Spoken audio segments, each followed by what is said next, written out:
Good day, sir. I am Marjorie Claire Pedregosa from BSB FM2D, and this is my personal evaluation.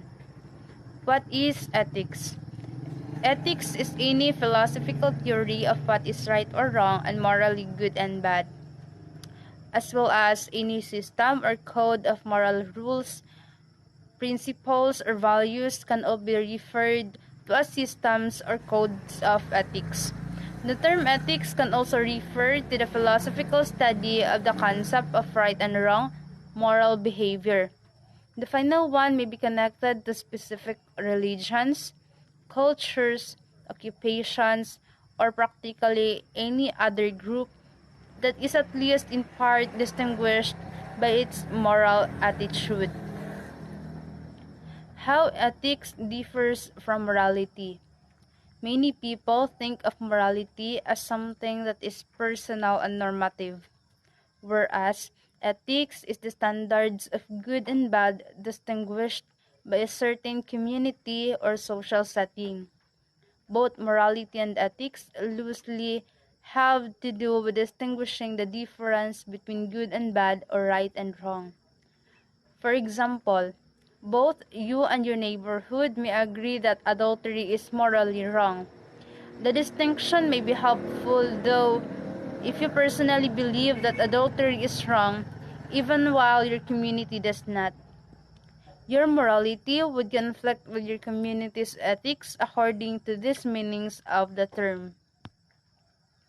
However, whether it is being discussed in a personal or a community-based context, we frequently employ the phrases moral and immoral when talking about issues like adultery in common discourse. The distinction can be a little tricky as you can see. How human acts differs from act of man. An act of man is an involuntary action, whereas a human act is one that is thought to have been carried out deliberately.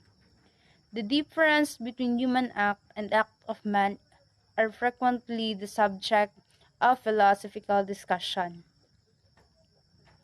How do you evaluate the stages of moral development posted by Lawrence Kohlberg? According to Kohlberg's thesis, there are three stages moral development, each of which has two stages. According to him, humans go through these stages in a specific order, and moral development is related to cognitive development.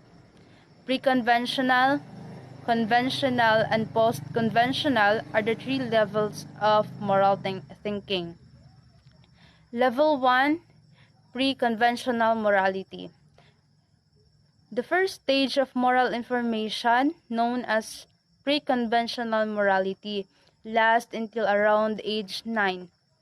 Children lack a personal moral compass as the pre-conventional level. Instead, moral judgments are influenced by adult standards and the repercussion of abiding or by disobeying them. The second stage of moral development is known as conventional morality, and it is defined as acceptance of societal norms governing what is right and wrong. We start to assimilate the moral standards of respected adults, role models at the typical level, most teens and adults. The third stage of moral development, known as post-conventional morality, is distinguished by a person's comprehension or overarching ethical precepts. These are ill-defined and amorphous, but they might include things like the necessity of protecting life at all costs and the value of human dignity. How do you elucidate cultural relativism? The idea of cultural relativism holds that every person's values, morals, and beliefs are dependent on his or her particular social environment. In other words, What is acceptable in one civilization can be considered immoral in another. And since there is no universally accepted definition of what is moral, no one has the right to condemn the practices of another community. Today's anthropology generally accepts the concept of cultural relativism. Relativists hold that every culture has intrinsic merit and equal value. Are all your learning in ethics applicable to your daily life? Why and why not?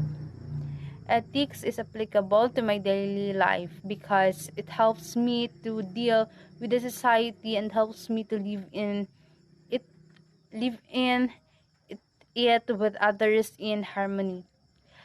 Every individual is instilled with ethics by our parents and social institutions. These morals helps me to take decisions in everyday life. The value of ethics helps me to take judgments and take activities that will have a good effect on the world.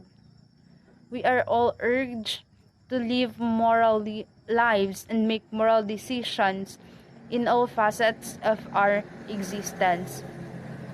Thank you.